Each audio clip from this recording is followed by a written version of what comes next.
Hello friends, कैसे हैं आप सब। उम्मीद करते हैं कि आप सब बहुत अच्छे होंगे। Welcome to my YouTube channel Madhu Sudesla. Friends, हमने अपने लास्ट वीडियोस में डिस्कस किया था सुशांत सिंह राजपूत के बारे में। जैसे कि 14 जून को बताया जा रहा था कि उन्होंने अपने मुंबई वाले फ्लैट में आत्महत्या कर ली, एक सुसाइड केस बनता था। तो फ्रेंड्स, एक मशहूर फिल्म का एक डायलॉग है कि हर एक आत्महत्या के पीछे एक कातिल जरूर होता है। तो सुशांत सिंह राजपूत के केस में यह कातिल किन्हें माना जा रहा है, यह हम आज चर्चा करेंगे और उन्हीं से जुड़े हुए कुछ लीगल प्रोविजंस के बारे में भी जानेंगे। तो फ्रेंड्स, आपके लिए एक बड़ी खबर है।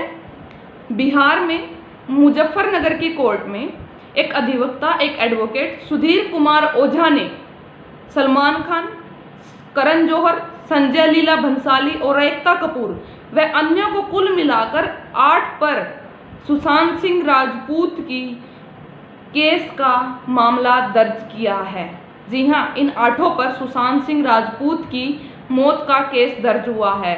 वो प्रोविजंस कुछ भी हो सकते हैं। वो एक सुसाइड ही था, उनकी पोस्टमार्टम की रिपोर्ट के अनुसार भी वो एक सुसाइड ही था।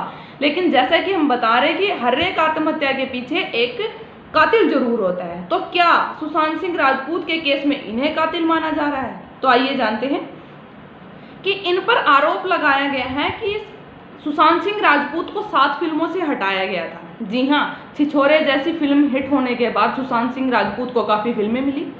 पिछले 6 महीनों से उनको इन 7 फिल्मों से हटा दिया गया था, जिसके चलते उनकी मानसिक दशा ठीक न होने से और उनके डिप्रेशन जैसे कारणों की वजह से उन्हें सुसाइड जैसा कदम उठाना पड़ा।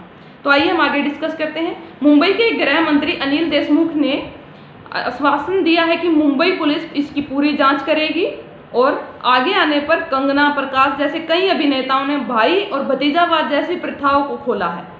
तो आइए हम जानते हैं कि इनसे जुड़े हुए किन लीगल प्रोविजंस के अंडर जाकर इन 8 पर केस दर्ज हुआ है।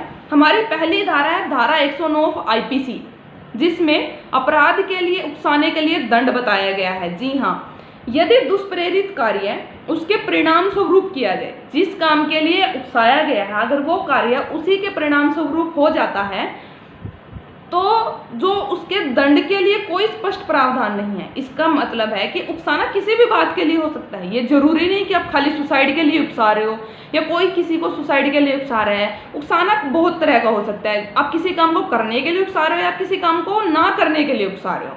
आप उसको उकसा रहे हो, उसका सहायता कर रहे हो, जैसे भी। तो जो अपराध उसके परिणाम स्वरूप हुआ है उसी के हिसाब से इसमें जमानत, संज्ञान और अदालती कार्यवाही चलती है। तो इसमें सजा का कोई फिक्स प्रावधान नहीं है। जो अपराध कारित हुआ है उसी के हिसाब से अगली कार्यवाही चलती है। जी हाँ, अब सुशांत सिंह राजपूत से ये जुड़ा हुआ ये धारा इसलिए लगाई जा रही है कि उनके हिसाब से अपराध के लिए उनको उकसाया गया, उनको मजबूर किया गया कि वो आत्महत्या जैसा कार्य कारित करें। तो आइए हम अगली अपनी धारा डिस्कस करते हैं। धारा 306, कोई व्यक्ति आत्महत्या कर लेता है और जो भी इस तरह की आत्महत्या के लिए दुष्प्रेरित करता है या उकसाता है। किसी ने आत्महत्या कर ली, अब जो भी इस तरह की आत्महत्या के लिए दुष्प्रेरित करता है, उसको उकसाता है, तो कोई कार्य करता है, उस पर यह धारा लगती है। तो इसमें सजा का प्रावधान क्या है कि किसी भी एक फिक्स अवधि के लिए कारावास से दंडित किया जा सकता है और यह अवधि 10 साल तक बढ़ाई जा सकती है और इसी में आर्थिक दंड को भी शामिल किया गया है। हमारी अगली धारा है कि 504 आईपीसी की धारा 504 है। इसमें यह धारा उस आरोपी पर लगती है जब किसी आरोपी की मंशा जानबूझकर किसी दूसरे व्यक्ति को उकसाना या फिर जानबूझकर उसको अपमानित करना है। जब कोई एक व्यक्ति किसी अन्य व्यक्ति को उकसाता है या जानबूझकर उस पर लांछन लगाता है या उसको अपमानित करता है और उस उकसाने और उस अपमानित होने की वजह से जिसे भी उकसाया या अपमानित किया गया है, व्यक्ति कोई ऐसा कार्य कर देना चाहता है जो अपराध की श्रेणी में आता है। हमने अब XYZ कोई भी है, X ने Y को किसी काम के लिए उकसा दिया या जानबूझकर ना उसकी गली में खड़ा था, उसकी बेइज्जती पे बेइज्जती किया जा रहा है, उसको बेइज्जती इतनी फील हो गई कि उसने घर जाकर कोई ऐसा कार्य कर दिया जो कि अपराध की श्रेणी में आता है।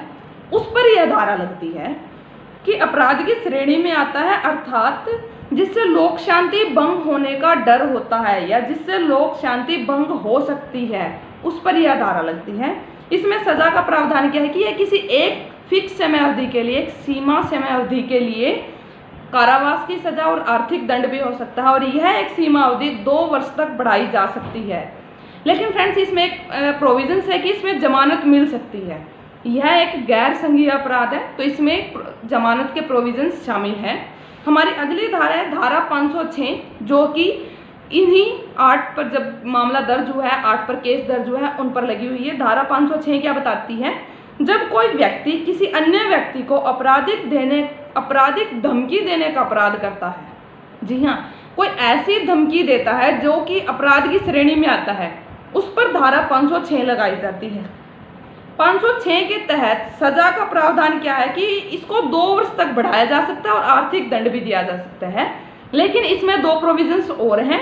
पहला है कि यदि धमकी मृत्यु या गंभीर चोट की हो तो इसमें सजा को 7 वर्ष तक बढ़ाया जा सकता है, या किसी पर्टिकुलर महिला पर अपवित्रता का आरोप लगता है तो उसको 7 वर्ष तक बढ़ाया जा सकता है। जी हाँ, अगर नॉर्मल कोई धमकी है, जनरल कोई धमकी है या कोई कार्य करने की धमकी है तो 2 वर्ष तक है।